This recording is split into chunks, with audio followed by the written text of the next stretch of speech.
Միանշանակ ձեզ ասում եմ, որ 25%-ով այս ռեֆորմի պատճառով բանակը կրճատվելու է։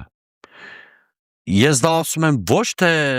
որովհետև ընդդիմադիր եմ եւ հակադրվելու ինչ-որ բան պիտի գտնեմ։ Բանակի հարցում ես չեմ կարող ընդդիմադիր լինել կամ որևէ պատասխանատու քաղաքական գործիչ, այլ որովհետև ես ժամանակից մեջ տեղ եմ ունեցել, հանդիպել եմ Բարձրաշյան մի քանի սպաների նախկին,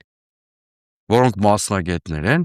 եւ տիրապետում են ինչ-որ տեղեկատվության, որին կարող եմ ես չտիրապետել, այդ մարդիկ ինձ հիմնավոր փաստերով,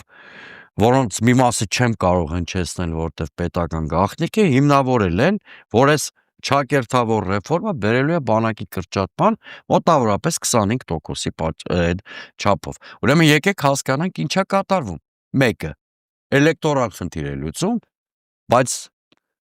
ամենագլխավորը, որ բերում է բանակային այս չարաբաստիկ ռեֆորմի դա Բաքվի դենացիֆիկացիայի պահանջն է,